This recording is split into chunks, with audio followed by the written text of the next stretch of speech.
Bueno, estamos aquí en el tercer encuentro ya de este ciclo de conversaciones que se llama Cultura Social Media. Hoy día estamos con Andrés Valdivia, ingeniero, músico Diletante. y demás, diletante, gran palabra esa.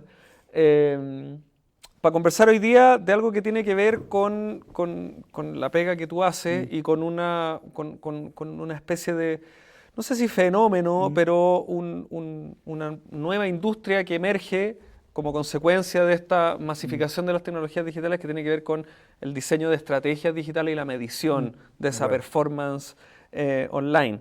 Gracias, Andrés, por favor, estar aquí. doctor, La idea es que conversemos libremente y un rato al respecto. Súper, usted dispare. Hoy en día, como el gran cambio que ha generado la masificación de lo que podríamos llamar medios sociales online, es la posibilidad de medirlo todo. Sí, po. Hay gente de la antropología y la sociología que ve, por ejemplo, las redes sociales como una especie de mapa donde quedan trazados todos nuestros movimientos, ¿no? ¿Qué es lo valioso de eso? ¿Qué es lo que hoy día está como siendo relevante? Pensémoslo a nivel general primero y después quizás en el mundo como de las industrias, en fin. A ver, es una pregunta grandota. Yo creo que es lo valioso ahí, porque es un arma de doble filo. ¿Ya? O sea, la idea de poder traquear y observar movimientos, sea con las herramientas como legales establecidas o sea vía, diría yo, como estrategias más subliminales para conseguir la data. Yo he visto, por ejemplo, el caso de este estudio que estuve haciendo en la Universidad de Cambridge, que te permite perfilar de alguna manera perfilarte a ti en función de, y los recomiendo que hagan el ejercicio, que es bien notable, que tú te metís, ponís tu fanpage, o sea, tu perfil en Facebook, y te dice, según los últimos, según 10 likes, esto es lo que yo sé de ti, extrapolando. Según 20, esto es lo que yo sé de ti. Cuando ya vayan en el 50, ¿saben? O sea, es muy precisa la descripción de tu persona. Eso se hizo básicamente con estos jueguitos que todos jugamos, que es como conéctate con Facebook y yo te digo con las últimas 10 fotos a qué Beatle te pareces, o algún ese tipo de estupideces que uno juega todo el día. Esos son básicamente como tubos de almacenamiento de información, que uno podría decir que ahí éticamente si es que esa información estuvo bien habida o no. Te cuento ese cuento para decirte que hay dos mundos acá. Está el mundo de lo que tú podís medir y eventualmente las herramientas oficialmente te permiten, y otras en donde tú haces estrategias para conseguir data que no necesariamente es data bien habida. Independiente de que igual cuando alguien juega esos jueguitos te dice, ¿quiere dar su data? Y toda la gente dice que sí. Entonces, es un arma de doble filo porque eventualmente también establece la promesa, sobre todo frente a los clientes, o sobre tus contrapartes, de que todo es medible, y si todo es medible, empieza a ocurrir el fenómeno de decir, bueno, quiero saberlo todo, ¿no es cierto? Y si queréis saberlo todo, eventualmente termináis inmóvil. O sea, a lo que me refiero es que hay una cierta opacidad en los modelos de análisis, permite también que las personas que están haciendo el análisis y los tomadores de decisión eventualmente construyan modelos de simplificación que te permiten cognitivamente, creo yo, y también emocionalmente, ajustarte a saber que hay ciertas cosas que estáis descartando, pero que eventualmente vais a tratar de tomar decisiones en 3 o 4 variables. Si tú tenés 145 variables para describir un video, que hay inmóvil completamente, porque cada vez que movís una se te desfonda la otra, son sistemas como medio dinámicos, ¿no? Entonces hay una cosa ahí, hay una tecnología que me parece muy ciútica, pero que me parece, yo cuando la escuché en una reunión casi me muero, pero que es divertida para usarla como descriptor. Los clientes se infoxican, ¿ya?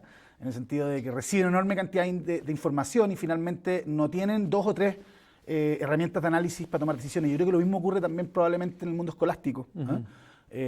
Ahora, probablemente en el mundo escolástico, mientras más preciso sea el modelo, mayor profundidad de hacer conclusiones que sean utilizables por otros científicos, ¿no es cierto?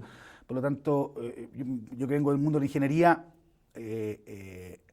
las simplificaciones que uno hace en los modelos son particularmente útiles en la ingeniería porque tú tenés que ocuparlas para construir puentes o para construir circuitos. Pero cuando tú estás en el mundo del paper, eventualmente tú quieres que todas las variables estén en juego, ¿no es cierto? Y poder controlarlas todas muy sistemáticamente. Yo creo que desde el punto de vista más escolástico de investigación, yo creo que es lo valioso acá, creo yo, es, bueno, yo creo la enorme cantidad de rastros tangibles que están hoy día disponibles online. Cuando yo miro así como se descubrió un sitio arqueológico donde hay 4 cántaros y un cráneo, ¿cachai? Y la cantidad de conclusiones que se pueden sacar a partir de eso y que cambian la forma en que entendemos el poblamiento de América, ponte tú. Y me pregunto, bueno, en 400 años más, imagínate lo que los científicos van a poder describir respecto de quiénes éramos. ¿No?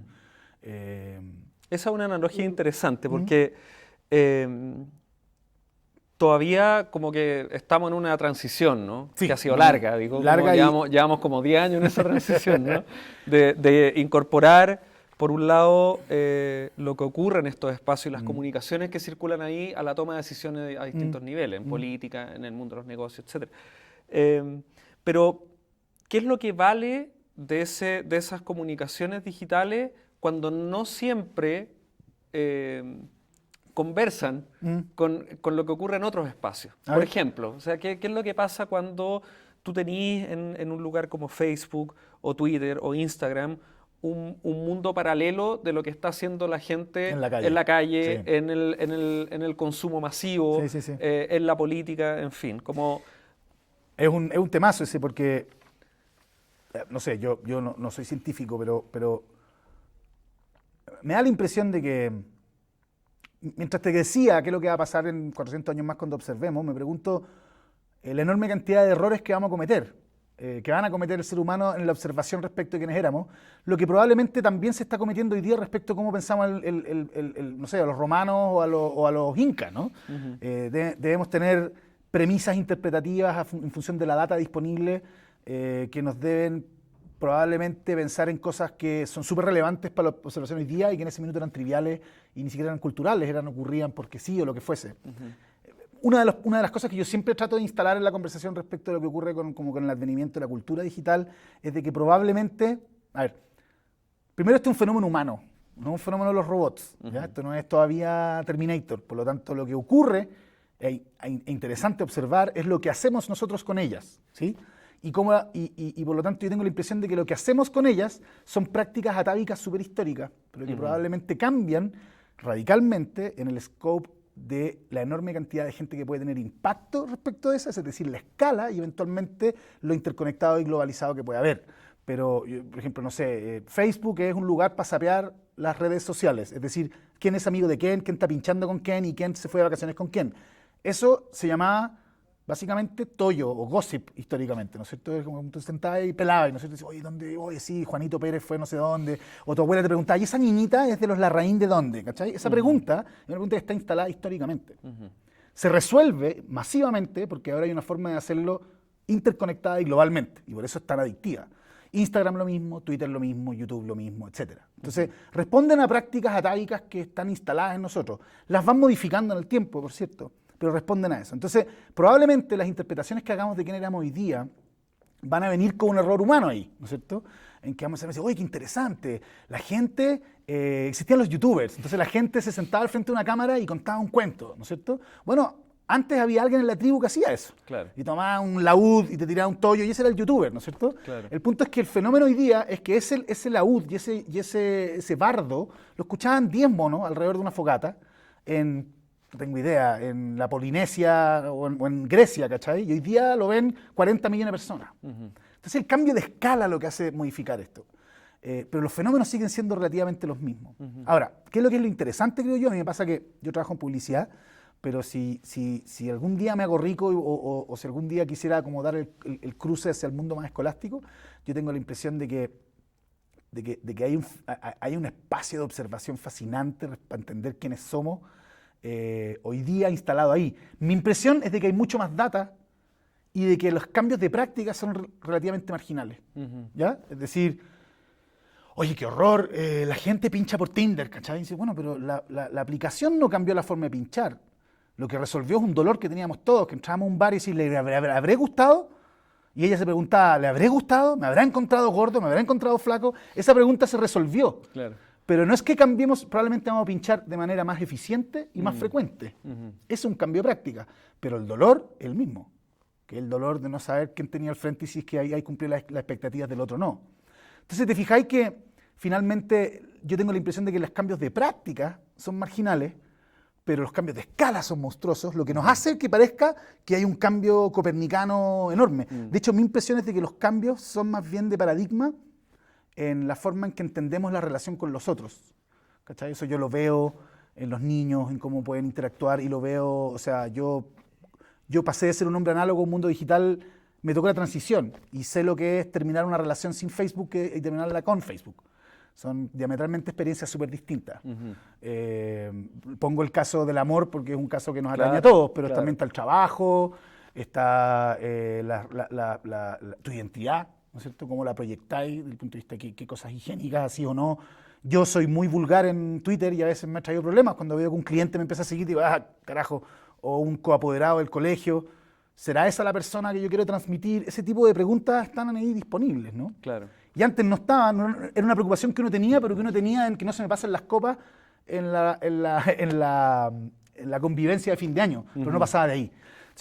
Yo sé que estoy divergiendo, pero lo que te quiero decir es que yo tengo la sensación de que probablemente hay mucha información interesante para observar esos cambios de práctica, pero mi impresión es de que esos cambios de práctica están anclados aún, porque todavía no somos cyborgs, digamos, en cosas súper atávicas y humanas que son describibles desde nuestros dolores y ansiedades o alegrías y que son trazables hasta mucho atrás de la historia. Sí, a mí me parece interesante esa lectura porque desde la academia es la lectura más actual. Ya.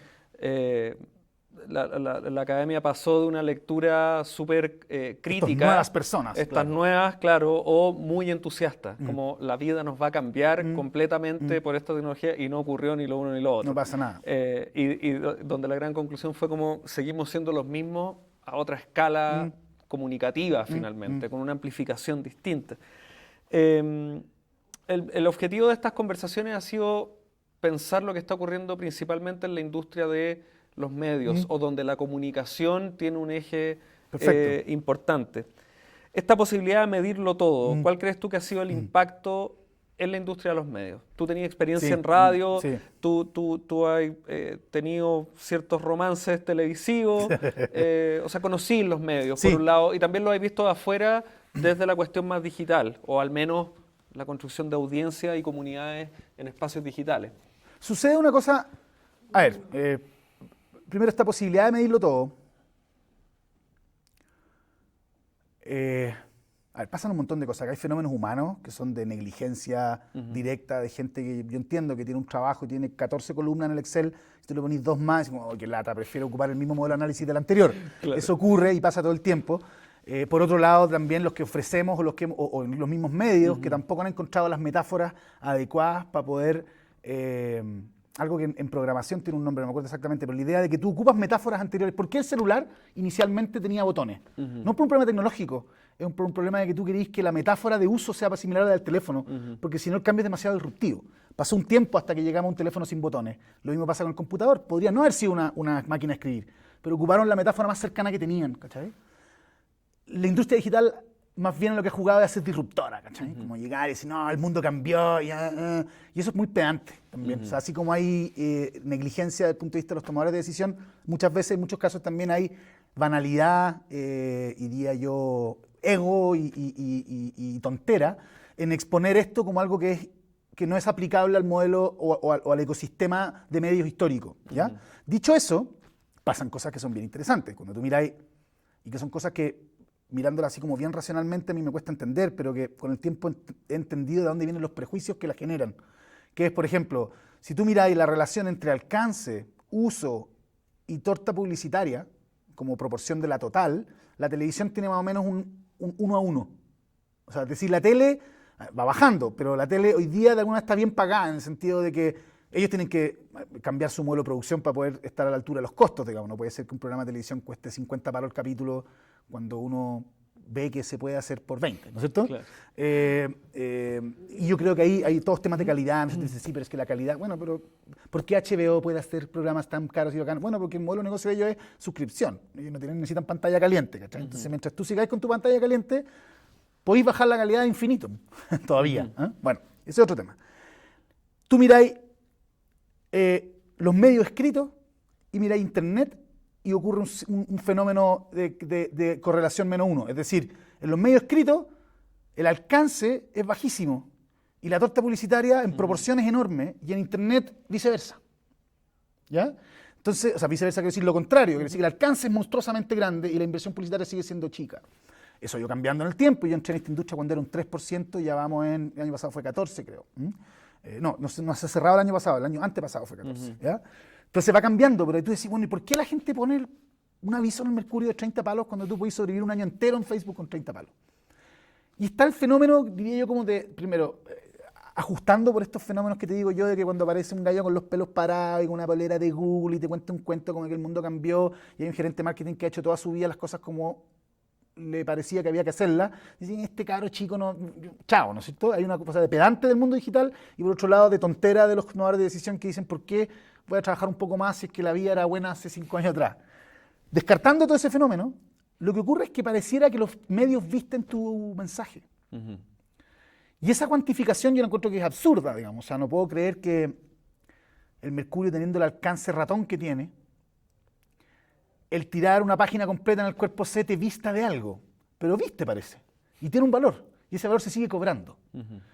Con el tiempo debería ajustarse, ¿no es cierto? Porque es bien absurdo que un alcance tan pequeño siga costando tan caro, ¿cachai? Eso debería ajustarse. Pero la industria todavía va a tomar un tiempo en eso. Entonces lo que yo veo es de que el principal efecto que ha tenido esto, de que todo sea medible, es de que comienzan a sofisticarse los pedidos de los tomadores de decisión de a poco, en la medida en que sus agencias y sus consultores o quienes fueran los ayudan a construir metáforas cada vez más sofisticadas para hacer pedidos. Y por el otro lado, la fuerza de venta comienza a hacerse, la fuerza de venta de los medios comienza a hacerse, diría yo, como no irrelevante, sino que lo que empieza a ocurrir es de que la gente que vendía columnas por metro cuadrado o que te vendía, yo te vendo 14 frases de radio por un mes, comienza a estar placé. Y las relaciones que estaban construidas ahí siguen existiendo, por lo tanto hay espacios de tomar decisión donde podría entrar e inyectarse más plata digital donde no se está inyectando. Ese es un problema del mundo digital, no un problema de los medios. ¿Ya? De hecho, tener una fuerza de venta que haga que los tomadores de decisión pongan más plata en tu lugar es un activo, ¿no es cierto? Para los medios, no es un problema. Claro. Pero eso debería tender a cambiar. Y pasa también que los medios están empezando a decir, bueno, por ejemplo, yo veo el Grupo Dial, ¿cachai? Que tiene una estrategia de video asociada a la radio. Independiente de que yo no conozco los méritos ni de cómo se tomó esa decisión, digamos, no quiero chaquetearla porque no tengo cómo, pero pareciera que uno dice, bueno, la radio tenía la gracia de que tú lo podías hacer en pijama, ¿no es cierto? La magia de la radio era de que la Connie Stipicic o Sergio Campos o quien fuese, digamos, Carol Dance, podían estar en bikini o en short adentro, tomando una piscola y todo el mundo escuchaba al hombre más serio de Chile contando las noticias. Y esa era parte de la magia de la radio. Pareciera que poner una cámara dentro del estudio quiebra eso, ¿no es cierto? Pero pareciera que tiene sentido desde el punto de vista publicitario. Entonces la pregunta es, ¿Grupo Dial se va a transformar en un vendedor de comerciales de televisión? ¿Dónde está empalmado eso? ¿Cómo el grupo de canales del 13 va a hacer lo mismo? ¿Va a seguir eso? Bien. Y ese tipo de cosas son cosas que son completamente nuevas y distintas para la forma en que se entendía. Yo trabajé en radio, un grupo medial de radio, su pega era tener el mayor alcance posible en la medición de radio, trimestral y semestral, en el segmento específico que tú estabas. Una encuesta que se hacía en la esquina y voluntariamente, o sea, llena de errores muestrales. Porque si te preguntan qué radio escuchas, nadie dice la Colo-Colo. Sobre todo si uno va entre un Audi. ¿Cachai? Entonces ocurría una enorme cantidad de problemas metodológicos y las decisiones se tomaban con eso. Hoy día se empieza a desacoplar y genera mucha incertidumbre. Entonces, yo creo que los medios están ahí complicados. Mi impresión, mi impresión así es que es muy probable que la estructura de costos de los medios de comunicación análogos históricos sea sustentable cuando hay una dilución de valor monstruosa entre lo que tú podéis lograr con medios digitales afines o parecidos por un tercio de la plata, digamos, ¿eh? Entonces, va a haber un ajuste ahí, o sea, no más viaje en business, ya no se puede ir a entrevistar al Papa a Roma porque es impagable, ¿cachai? Ahora, ¿qué significa eso para una sociedad? Yo me tiendo a creer o a mantenerme un poquito escéptico respecto a la posibilidad que tenga yo de dar una opinión ahí, porque yo tengo muchos amigos periodistas a los que adoro y a veces encuentro que son centrales para la creación de una buena democracia y otras veces digo son súper pedantes en creer que ellos son tan importantes para esto. Yo oscilo entre las dos y como no soy periodista prefiero no opinar, ¿cachai? Pero tiene que haber un ajuste ahí. Y pensemos cómo cómo entra una agencia digital en esta conversación. Esta pregunta es más bien para que cualquiera pueda entender qué es lo que hace una agencia digital, qué es lo que vende y por qué se convierte en un lugar donde, con el que se relacionan distintas empresas, por ejemplo, personas, en fin. Como, ¿qué ofrece una agencia digital? ¿Qué vende? A ver, depende, ¿no? O sea, hay distintas agencias que venden distintas cosas, pero en el ecosistema como de la industria, donde caben, a ver, la distinción hoy día entre el mundo online y el mundo offline es una distinción de la industria, ¿ya? Hay que tener dos dedos de frente para darse cuenta de que la persona que se relaciona con Omo en Facebook o se relaciona con Omo en la góndola de un supermercado es la misma. Y por lo tanto la marca debería ser la misma, ¿no? Entonces, el offline y el online es una distinción de producción. No es una distinción de análisis como de branding, ni mucho menos de consumo, ¿no? Claro. Sí, solo sí, no entra el e-commerce en el ruedo. Cuando entra el e-commerce en el ruedo estamos en otro mundo, claro, que es el mundo de cómo tú construyes una venta online, ¿ya? Y ese es un mundo donde las agencias digitales van a tener mucho que decir respecto a las agencias offline. Pero en el mundo de la construcción de equity marcario, da lo mismo cuál sea tu modelo de equity que estés usando para analizar tu marca, la distinción hoy día es de producción, en el sentido de que algo tienen las agencias digitales desde el punto de vista de su aproximación al fenómeno, que es distinto a la publicitaria tradicional. Y las agencias de publicidad tradicional no han logrado encontrar cómo hacer esa traducción. Y en mi experiencia, por más que uno le entregue los recetarios, no logran pensarlo así. Lo que es una tremenda amenaza para las agencias digitales, pero al mismo tiempo me pasa a mí que, no sé, cuando yo empecé con podcaster.cl, yo decía, el Mercurio va a sacar una plataforma de podcast y me va a sacar de la industria en 2 días.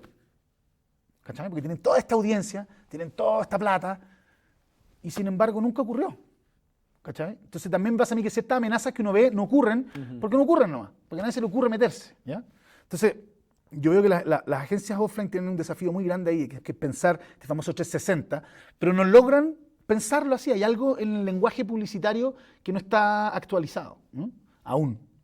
Y por otro lado, las agencias digitales tienen, y yo siempre he tratado de pensar de que yo no hago publicidad, sino que lo que hacemos es contenido, en el sentido de que tú pensáis cómo esta marca tiene que convivir en estos espacios, pensando en que las redes sociales no solamente son una tercera, cuarta, quinta pantalla de la tele, sino que son espacios de conversación, interacción y construcción de valor, ¿no? Si eventualmente la industria termina diciendo, ¿sabéis qué? Todas estas otras, estos espacios digitales en realidad son pantallas extras de la tele y de la vía pública, lo que va a terminar pasando es que la industria digital va a crecer muchísimo en volumen, enormemente, va a entrar mucha plata porque entonces los clientes van a saber, ok, estoy invirtiendo, como invierto en tele, invierto en YouTube, ¿sí? Y van a tener entonces metáforas de análisis y de medición muy cercanas. Y eso va a aumentar enormemente la plata, pero va a reducir las agencias digitales al scope de básicamente de optimización, que es donde te dice, oye, ¿sabéis que esta es la campaña? O sea, las nuevas agencias de medios. Yo te administro, yo solamente voy a hacer la pega, pero si a mí este comercial está un poco largo y va digital, entonces lo que hay que hacer es darlo vuelta, y eso es básicamente un recetario. Pero hoy día, ¿tú qué vendes, por ejemplo? Ambas cosas, varias cosas. Yo llego, básicamente primero vendemos una estrategia, ¿cachai? Que es decir, bueno, ¿cómo se va a plantear esta marca en relación a estos espacios? Nosotros entendemos la estrategia digital, yo entiendo que las agencias han ido convergiendo a definiciones relativamente parecidas, porque es una cosa de sentido común ahí, que es decir, bueno, carajo, tenemos una marca acá, al centro de nuestra preocupación y nuestro análisis. Esa marca tiene clientes y tiene una oferta. A partir de la relación entre esos 3 puntos, hay que tratar de sacar objetivos específicos. Un marketing digital sin objetivo es básicamente tirar plata por moda. La construcción de esos objetivos no es trivial. ¿Por qué? Porque muchas veces los clientes no lo saben, no saben decirte, mi objetivo es este. Otras veces sí lo saben súper bien descritamente, pero son objetivos que son muy difíciles de lograr en digital o lo que fuese. Y otras veces los objetivos no solamente tienen que ver con el producto y la marca, sino también tienen que ver con las dinámicas internas y políticas de la compañía. Mi objetivo es vacunarme al gerente general. Como son objetivos que están ahí entredichos y que hay que saber escuchar para entender bien cómo la estrategia también se implanta dentro de un mapa político de poderes internos de una compañía. A partir de esos objetivos, la idea es cómo tú construyes un relato creativo y medible que concatene el uso de X cantidad de herramientas digitales disponibles para cumplir esos objetivos. Si tú pensáis eso así, entonces muchas cosas, mucha conversación respecto de la marca empieza a parecer chimuchina, digamos, ¿cachai? Porque básicamente tú tenés unos grupos de objetivos a cumplir y por lo tanto se alinean los esfuerzos al cumplimiento de esos objetivos en específico. Ahora, dicho eso, hay marcas que tienen objetivos, yo voy a pensar en 3 objetivos distintos y que uno es la hibridación de otros 2. Uno es vender directamente online, otro es necesito construir equity de marca, branding, ¿no es cierto? Y el tercero es cómo hago ambas, ¿sí? Yo tengo clientes en ambos mundos y es diametralmente distinta la dinámica de trabajo y la oferta de trabajo que se hace en cada una. Ahora, lo que yo vendo y lo que hago permanentemente ha cambiado radicalmente desde que empezamos. Nosotros cuando empezamos, en Facebook no se podían subir fotos. Por lo tanto, desde el punto de vista de lo que podíamos ofrecer o de lo que necesitábamos contratar, era redacción y community management. Pero después tú te das cuenta de que se pueden entrar las fotos. Ya, si se pueden entrar las fotos, necesitamos el arte de esto. El arte de esto es distinto a lo que la marca está haciendo en vía pública, sí, no, etcétera, y hay un montón de reflexiones que hacer. Después se pueden publicar videos, carajo. Y los videos se publicaban desde YouTube, insertándolo en Facebook. Después los videos se pueden poner directamente. Se empiezan a aparecer una enorme cantidad de distintas reflexiones que cambian permanentemente. Tú dices, todavía no estamos en una etapa de régimen. Y hoy tenemos un buen rato para eso. Porque probablemente van a ir apareciendo nuevos medios y nuevas dinámicas. Después, el mundo celular, el mundo móvil, ¿no es cierto? Mobile first, sí, cierto, pero básicamente lo que tenés que preocuparte es de que eventualmente tu contenido sea visible en celular y que sea parte del ecosistema de tu trabajo. Pero a los publicistas les gusta ponerle color a los nombres, ¿cachai? Think global, act local, ¿cachai? Les gusta el tollo. Y en el tollo van inventando cosas que te ofrecen permanentemente para poder sacar comercialmente sus proyectos adelante. Pero finalmente lo que uno hace es cómo carajo yo a partir de la conversación con mi cliente soy capaz de escuchar objetivos, proponérselos de manera explícita y eventualmente alinear las herramientas, los contenidos y el equipo que produce todo esto, que se alinee en el cumplimiento de esos objetivos y cómo ir trazando esos objetivos en el tiempo. Eso ya es titánico, ¿ya? Y es eventualmente una conversación que es bien difícil de tener en el offline. Porque en el offline tú tenías un montón de herramientas súper específicas para medir cómo van las cosas. Pero no tenías idea de la relación de esas personas con esos contenidos. En el online tú no tenías idea quién fue el que hizo algo, pero sí sabes súper detalladamente qué hizo con tu pieza. Ponerlo de una manera trivial y para que cualquier persona pueda entender. Nadie en el offline sabe qué carajos pasa mientras ve un comercial. Puedo estar en el baño lavándome los dientes, puedo estar poniendo el chupete a un cabro chico, puedo estar leyendo, ¿sí? Pero está la tele prendida. Ergo, marca. Y marca además en un mapeo que te dice, marca un televisor C3 de tal edad. Es muy específico y muy bien descrito. En digital, tengo carajo idea quién hizo qué. No sé si son ABC1, si son C3, o sea, ninguna de las metáforas de uso anteriores me sirven acá. Pero ocurre algo distinto, que es que el mismo contenido empieza a autosegmentar esa práctica. ¿No es cierto? Ahora, igual tú puedes poner un video de Porsche súper caro y que se vea que el Porsche vale 900 palos, ponte tú, y igual vaya a tener gente que no puede comprarla interactuando con ella. ¿No es cierto? Si tampoco voy a hacer una segmentación completamente precisa desde los contenidos. Entonces, son 2 metáforas completamente distintas. Ahora, uno ha ido logrando encontrar un modelo. Yo creo que las compañías como Facebook y Google, etcétera, han hecho una pega bien bonita en tratar de describir lo que se llama el funnel, ¿cachai? Que es como el embudo que tú trabajas con tus clientes, donde tú tenés en la parte más abierta del embudo el trabajo más marcario, si querés tú, donde el trabajo que tú haces ahí es un trabajo de construcción simbólica y metafórica para establecer construcción de atributos diferenciadores que permitan que la gente esté dispuesta a pagar una prima de precio por algo que está ofreciéndose. Y en la medida en que tú vas generando interacción ahí, vas haciendo pasar a los usuarios a distintas etapas, hasta el final llega a lo que se llama la conversión, que es el momento en que el gallo compra o manda un formulario o una acción específica o descarga un PDF, lo que fuese que tú definas como eso. Claro, te da un feedback. Te da un feedback, ¿no es cierto? Y hay un espacio ahí donde la cosa está relativamente bien tratada y donde uno puede empezar a trabajar con un marco de análisis específico que ordena la conversación. Pero ocurren, por ejemplo, temas, por ejemplo, los modelos de atribución. Pensemos en conversiones. Yo te digo lo siguiente. Te digo, yo tengo contenido de publicidad en Facebook, Instagram, YouTube y en Google AdWords. Y mido mis conversiones. Una persona me compró un refrigerador y viene de AdWords. La pregunta es, si yo sé, o sea, el gallo compró desde AdWords, por lo tanto, si el análisis que uno hace es si el refrigerador yo margino 30 lucas por cada refrigerador vendido y el AdWords me costó 2 lucas, me llevé 28 al bolsillo, ¿sí? Entonces, rentable haber comprado ese AdWords. Pero la pregunta es la siguiente, ¿eso es sí, solo sí? Tú estás asumiendo que tu modelo de atribución de esa venta ocurre con el último clic. Entonces la pregunta es, ¿habré hecho algo yo antes en televisión, en vía pública, en Facebook, en Instagram, en YouTube, que hizo que esa persona buscara en Google y eventualmente comprara ahí? Bueno, nosotros hemos hecho algunos análisis al respecto y nos damos cuenta de que es un ecosistema ultra complejo y un sistema muy difícil de gobernar, porque nosotros vemos como alguien ve un video. No sabemos quién es, pero sabemos que esa persona vio un video. Luego, sabemos que hizo un clic en un GIF en Facebook. Después desapareció un mes. De repente hizo una búsqueda, pum, pinchó y compró. O viceversa, hizo una búsqueda, no pinchó. Después hizo un clic en una cuestión en YouTube y llegó al landing page y haciendo 5 clics llegó. La pregunta es, ¿quién se lleva ahí el peso de la conversión? Claro. Entonces hay un montón de cosas. Por ejemplo, Google te propone distintos modelos. Un modelo que es como así, ¿cachai? Donde dice los primeros clics son igual de relevantes que los últimos clics. Otra que es flat, que todos pesan lo mismo. Otra que es así. Otra que es así. Pero son todos tollos. Y uno pensaría que Google, con todo el sistema que tiene, uno pensaría que tiene los mejores científicos del mundo moviendo números, no son capaces de decirte o de armarte un buen modelo, sino que lo que te dicen es trata de comprometerte con uno y cómete el error. ¿Ya? Apuesta, ¿cachai? Anda, di que esto vamos a tomar una definición y según eso armamos nuestro análisis. Que es lo que te decía, que son ciertas simplificaciones, ¿cachai? Que te permiten vivir. Porque no está claro cómo armar atribución. Entonces, por ejemplo, ahí hay un enorme problema, ¿cachai? Entonces tú separás y decís, ya, entonces yo todo lo que está en branding voy a tratar de evaluarlo como los esfuerzos de branding que hace esta campaña, que hace esta compañía, que tiene un cierto presupuesto para construcción de marca y otro cierto presupuesto para generar ventas, que son distintas. Pero en online puede hacer ambas. Bla, bla, bla, bla, bla, bla, bla. Sí, igual a mí me pasa con eso, y me voy a...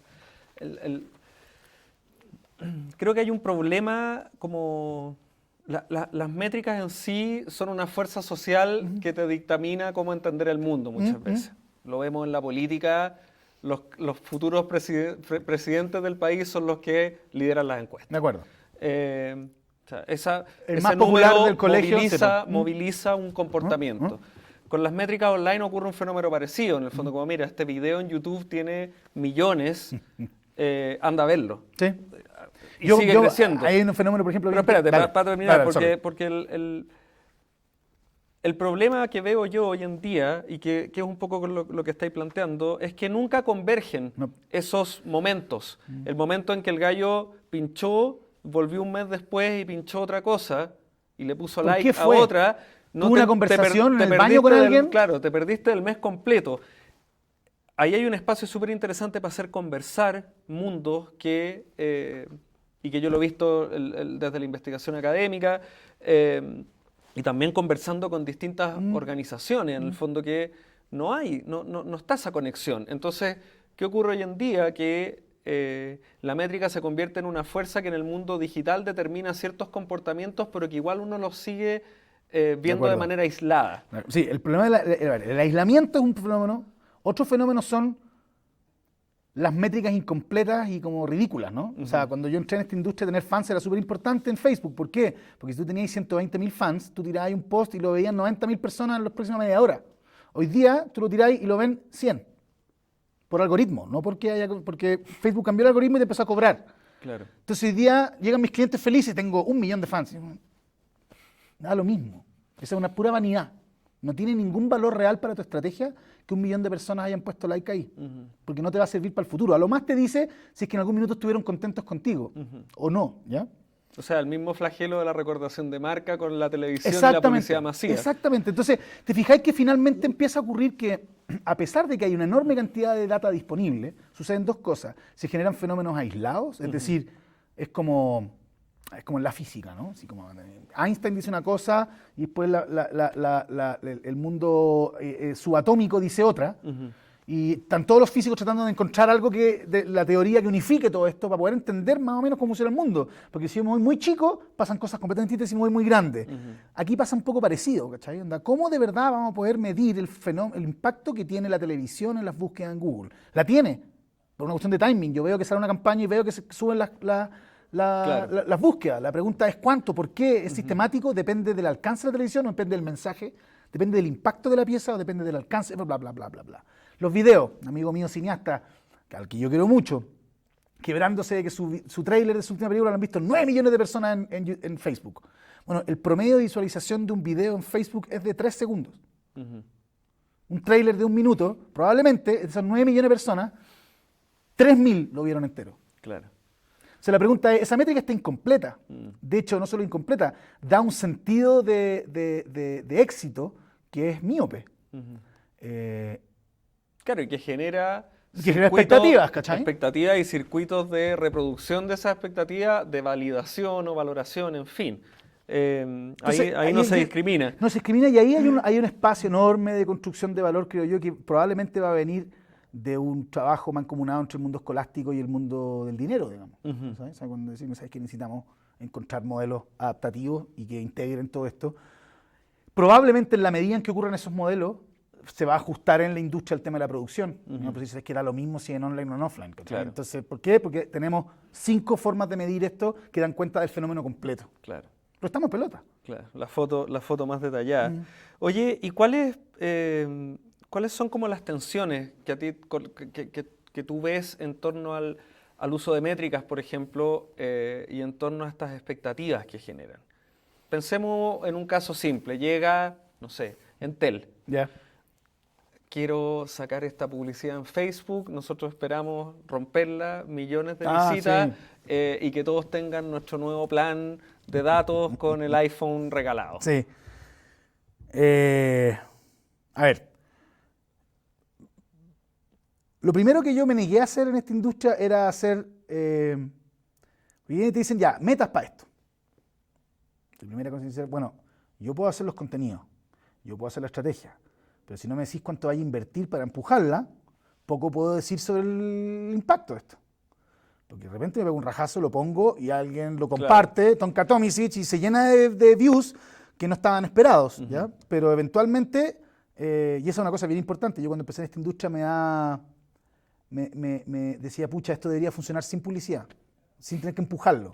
Y después me quedé pensando, no, pues tú hacías un comercial y si no lo ponías en la tele no lo ve nadie. Claro. Aquí hay que empujar las cosas, ¿cachai? Y está bien que así sea, no tiene nada de malo. Y al empujarla, entonces, bueno, y uno puede hoy día saber súper claramente, por peso de empuje en cada plataforma, cuánto vaya a obtener. Por lo tanto, la predicción respecto de la cantidad de views, digamos, de alcance trivial, viene de los números, una regla de 3. Le ponía 1 millón, X millones acá. Le ponís 2 millones, 2X acá. Le ponís 3 millones. Después empiezan obviamente, el rendimiento decreciente en algún punto. Claro. Pero más o menos es lineal. Dicho eso, ¿cómo se transforma eso después en venta? Es un misterio. Y yo lo encuentro literalmente un misterio. Nosotros tenemos solamente la forma en que hemos logrado entender que esto tiene un impacto real en las ventas es en los clientes que tienen el funnel completo escrito y alguien puede hacer una solicitud de compra directamente. Donde tú puedes medir y decir, carajo, yo metí 100 millones de pesos acá y construí 20.000 nuevos clientes. Claro. ¿Okay? Y otra que es cuando hemos apagado la publicidad y vemos que se vacía el punto de venta. Claro. ¿Cachai? Entonces, acá hay una correlación. El punto es que no sabemos cuánto. O sea, tú sabés que si apagáis digital se vacía el punto de venta. Claro. Porque no tenéis tele, no tenéis otros medios. O sea, si solo usáis digital y lo apagáis, ocurre un fenómeno. No es solamente en tu celular. La cosa trasciende al mundo offline. Eso es clarísimo. En sus prácticas, etc. Pero no sabemos realmente cuánto hay que invertir por cada mono que vaya al punto de venta. Por lo tanto, igual lo único que sabemos es de que si tú apagáis la luz, no veis dónde está el velador. Pero no sabéis a cuántos metros está el velador, ni cuánta luz necesitáis para ver toda la pieza. Entonces, esto tiene todo mucho de tufo, ¿cachai? Como lo tenía antes también. Claro. ¿Cachai? Y ahí... Entonces, las tensiones que veo ahí yo más bien tienen que ver, es fácil agarrar a un cliente y zamarrearle y decirle, compadre, no me pidáis a mí predicciones locas, dime qué es lo que vaya a hacer, todo lo que sea describible, y yo eventualmente te voy a decir cuál es el mínimo. De ahí para arriba puede que ocurran magia. y cosas como inesperadas, ¿no? Pero este es más o menos el mínimo que tú deberías obtener. Y se enojan porque dicen, no, yo quiero saber cuánto. No lo sé, no lo sé. Oye, y ahí... Perdón, y lo último ahí, lo importante ahí, creo yo, y esa es una práctica que las agencias están incorporando, pero también los clientes más zorros están armando, que es de ir incorporando, o sea, de que cada campaña y cada ejercicio iterativo es una oportunidad para ir construyendo inteligencia. Claro. ¿Cachai? Y que converse con las Y converse otras... con el futuro, ¿cachai? Claro. Y con las otras cosas. Entonces tú decís, ya carajo, yo ya sé que esto me pasó antes, eventualmente qué puedo esperar, y cada vez, y ahí lo que te decía antes, que los clientes van sofisticando sus pedidos. Y las agencias de medios y los medios no saben muchas veces cómo escuchar eso. Claro, eso es interesante. Porque además se produce un fenómeno que tiene que ver con lograr hacer conversar lo que está ocurriendo online con lo que ocurre en la televisión, en la radio. Y La famosa campaña 360, claro, que es una promesa que yo todavía no he visto nunca implementada. claro. A ver, Que en la práctica es muy difícil de llevar a cabo. O sea, la he visto implementada desde el punto de vista de la praxis, digamos. He visto, mira qué choro, un comercial de tele que también está en Facebook, pero una versión para Facebook, y también en YouTube una versión para YouTube, y en Instagram una versión de Instagram, etcétera. Pero lo que no he visto es una forma unificada de medir eventualmente la performance de eso. ¿Sí? Oye, y volviendo al tema como de las métricas y los indicadores, ¿cuáles son a tu juicio? Hablábamos hace un rato como de las conversiones. ¿Cuáles son como las conversiones que están como más establecidas en la industria y que están como validadas para la entrega de los servicios o la medición de las estrategias? Mira, porque el término, no sé, probablemente mucha gente no está tan informada, pero hay distintas formas de establecer esa conversión. Absolutamente, pero eso tiene que ver con varias cosas. Una, por ejemplo, son los objetivos y lo otro es lo posible. ¿A qué me refiero con lo posible? Objetivos primero. Yo quiero vender mucho. O yo en realidad soy el Ministerio de Salud y lo que quiero es que mucha gente descargue el PDF sobre el cólera. O que se vacune. Claro, que se vacune, ¿cachai? Entonces, ahora, el que se vacune no es una conversión que yo pueda monitorear. Hay un punto donde yo dejo, donde el gallo ve acá y dice, ok, voy a ir al consultorio, se pone el celular en el bolsillo y parte. Claro. Y yo lo perdí. ¿Cachai? Yo no sé, el último clic me lo perdí. Y no sé, no tengo nada que decir al respecto. Pero lo que yo sé es de que eventualmente si tú sacáis la tele y sacáis todos los medios offline y apagáis los medios online también, deja de ir al consultorio. Si prendís solo los offline, va al consultorio. El punto es que los costos de poner plata ahí versus los alcances históricos, que están cada vez en declive, versus el costo de hacerlo online y las posibilidades que también tenéis de construcción de un relato más largo, más interesante, más colaborativo, y al mismo tiempo de que alguien mirando la tele o mirando su celular, yo siempre digo, yo veo un comercial de cerveza y poder hacerle clic al comercial en la tele. Esa es básicamente la única diferencia que hay. ¿Cachai? Segundo, lo que es posible. Tu cliente es capaz, hasta cuán cerca de la venta o de lo que tú quieres medir como última conversión puede tu sitio web o tu plataforma describir. En general, nosotros trabajamos con clientes de que no venden directamente online, pero tienen formularios de requisito. O sea, es decir, yo quiero cotizar esto. Y después alguien en el mundo offline recibe todo eso y llama de vuelta y construye una venta directa. Claro. A partir de eso, nosotros son los leads de venta. Entonces, va a depender muchísimo de hasta dónde tú podéis hacerlo. Si tú eventualmente en el consultorio tuvieses que llegar con un código que recibiste de esto y dijeras, podrías construir la conversión directamente. Claro. ¿Ya? Es un poco caro porque necesitaría que la persona en el consultorio esté consciente de que hay un código, lo ingresase en un sistema y el sistema fuera de dato único, y eso es caro y complejo. Pero vamos a llegar para allá de todas maneras. O sea, si los gringos tienen tiendas de Amazon donde tú entras y salís con tu celular y con tus compras y no pagáis, sino que pagáis en tu celular después, en algún minuto vamos a tener datos únicos instalados en general entre el punto de venta y lo que ocurre en otros lugares. Pero básicamente la conversión depende de eso. ¿Y cuál es el objetivo? Como te decía, puede ser el objetivo, descarga este PDF, puede el objetivo que sea, quiero que mucha gente vea mi comercial. Porque yo sé que mucha gente que recibe impacto de marca eventualmente hace que mi modelo de equity suba. Claro. ¿Cachai? Claro. Entonces, yo tengo de ambos tipos de clientes y tienen estrategias completamente distintas. Entonces, y lo que sí vemos, de hecho, vengo en la mañana está en una reunión al respecto, es que marcas que no hacen televisión construyen equity. Marcas que no hacen televisión y que solo hacen online comienzan a construir equity. Tímidamente, 3 puntos, 4 puntos entre los modelos generales. ¿Ya? Pero se puede hacer. Entonces, Lo que hay que, y me pasa lo siguiente, que es también un fenómeno de aislamiento, que hablamos de nuevo de esto de fenómenos aislados versus integradores. Cuando yo veo un modelo de equity que está basado en una entrevista a 1.500 personas alrededor de todo Chile, y el que hace el análisis ex post, el tomador de decisión, dice, sí, esto es pura tele. Es decir, no puede ser, po. O te dice, necesitamos un estudio particular y específico para digital con esto. Entonces, ¿por qué? Si tu muestra, si tiene celular, que lo más probable es que lo tenga, todo el mundo tiene celular, en grandes números, si tú agarráis 1.500 personas probabilísticamente distribuidas y vienen montadas en todo Chile, esas personas estuvieron expuestas a mensajes digitales asociados a tu marca. De todas maneras. Entonces, ¿cómo podéis aislar el fenómeno? ¿Cuánto en la tele? ¿Cuánto en la vía pública? ¿Cuánto en la otra? Por lo que yo he visto, hay estos modelos de pensamiento. Hay gente que dice, mira, cuando tú ves un comercial de televisión, estás en modo pasivo. Por lo tanto, estás disponible a escuchar esta historia. Cuando estás en internet, estás en modo activo. Y digo, interesante, porque si ese es el anclaje como cognitivo que tú vayas a instalar para ver dónde construye equity, entonces un like o un visionado de video o un comentario o un share valen 600 veces un punto rating. Claro. Porque implican que alguien que estaba en modo activo se activó a conversar contigo. Y lo compartió. Etcétera, ¿cachai? Claro. Todo esto está muy en pelota todavía, porque el vínculo en la forma en que tú estás tomando decisiones de grandes presupuestos todavía está muy disjunta a la otra, excepto que le permitas a un cliente demostrarle ventas, ¿no es cierto? Entonces ahí tu presupuesto pasa a ser ya, constrúyeme gente llegando al local, Claro. ¿no es cierto?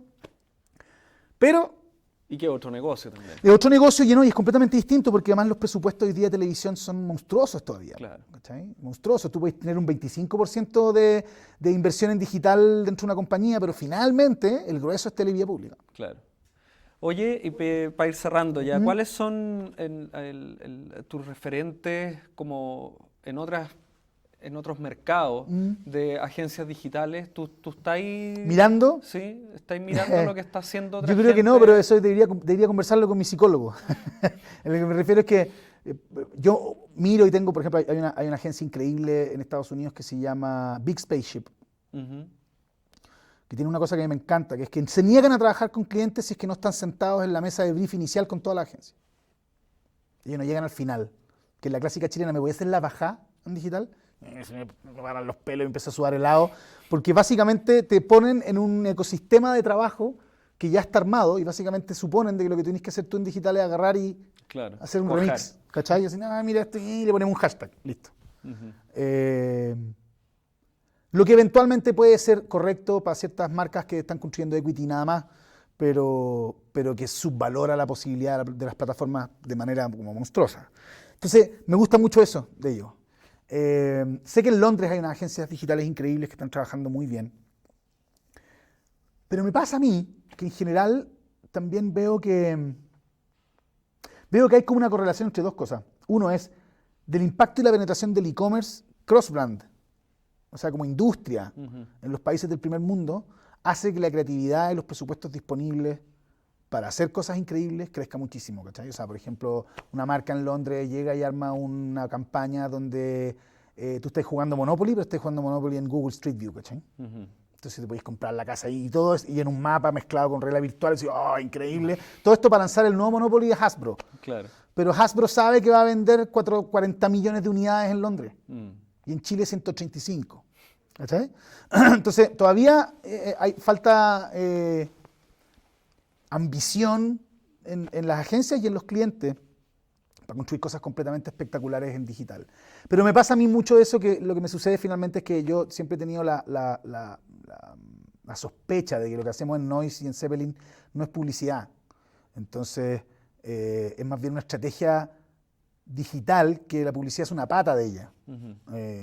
Por lo tanto, trato de no embalarme y engrupirme con la dimensión creativa únicamente, sino que más bien trato de entender las dimensiones mediales del fenómeno, que me parecen mucho más interesantes y más sostenibles a largo plazo, ¿cachai? Porque además, eso es cortito, si hay una cosa que yo he visto, nosotros tenemos competencias férreas en Chile y de muy buena calidad algunas, otras de muy mala calidad, pero competencia al fin.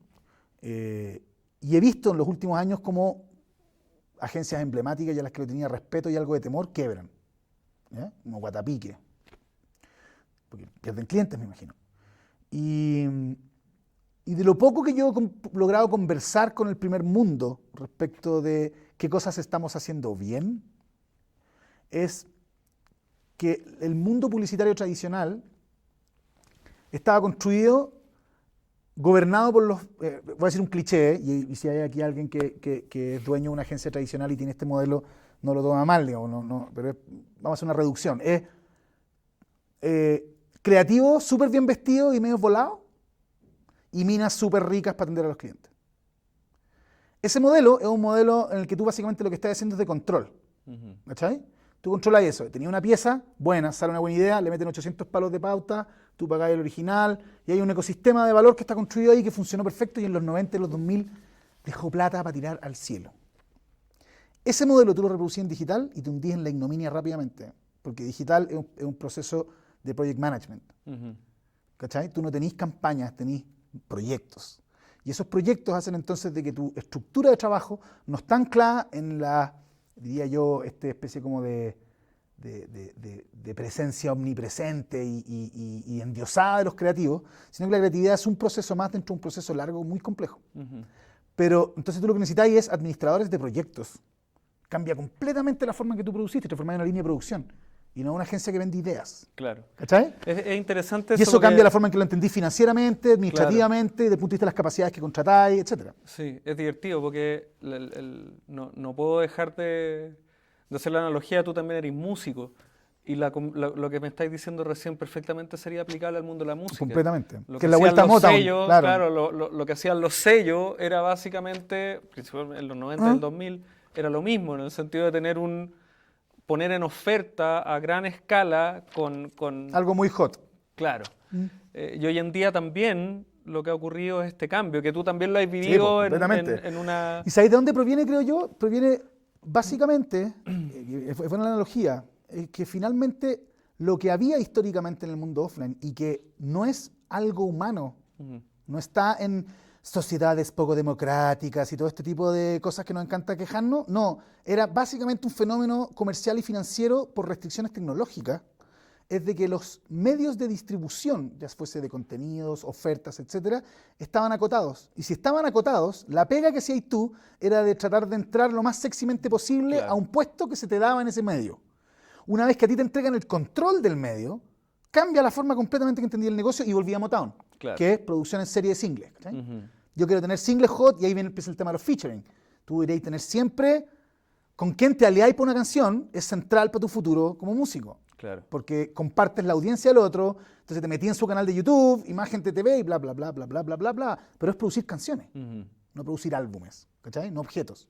Sí, eso es bien... Y eso proviene del mismo fenómeno, que es el fenómeno de que cuando tenéis vía pública y televisión, el cambio tecnológico es central, entonces realmente se abre y te dice, oye, ¿qué pasa si tú puedes programar tu propia tele? Claro.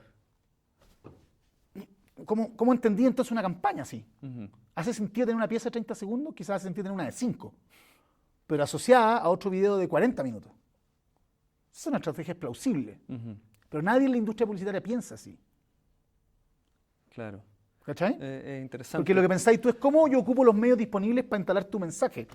Cuando eventualmente lo que tú puedes decir, yo puedo diseñar lo que ocurra en ese tubo. Claro.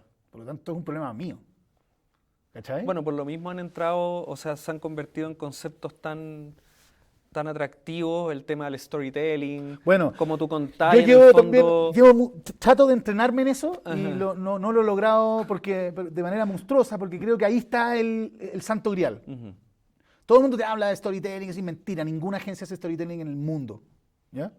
Un tollo. ¿Por qué un tollo? O sea, el storytelling está en las series de Netflix. Bueno, pues, obviamente. Ya, pero la pregunta es, por ejemplo, hay muchos grandes CEOs, por ejemplo, gringos, hoy día una de las profesiones mejor pagadas en el mundo de la publicidad en Estados Unidos son guionistas, que vienen del mundo de la serie. Ahora, lo que yo planteo es lo siguiente, que aquí hay una cuestión bien interesante. Es los grandes...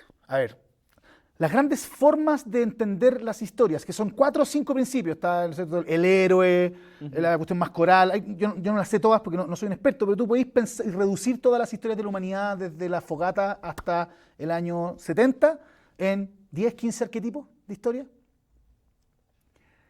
La pregunta interesante es, ¿qué pasa con esos arquetipos o cómo se traducen esos arquetipos a medios de altísima fragmentación y donde tú no podís obligar a la gente a consumir las cosas en orden. Claro.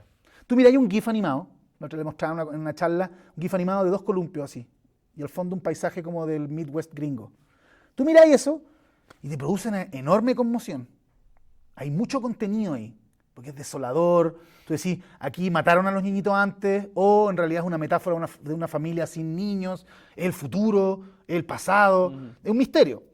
Si tú quieres contar una historia y contar lo que pasó antes, lo que pasó después, para poder concatenar una historia de la manera clásica como hemos contado historias históricamente, tenéis que pensar de que la persona que va a ver ese GIF no tenéis cómo controlar que no haya visto otro antes o el de después. Por lo tanto, las historias tienden a hacerse asíncronas.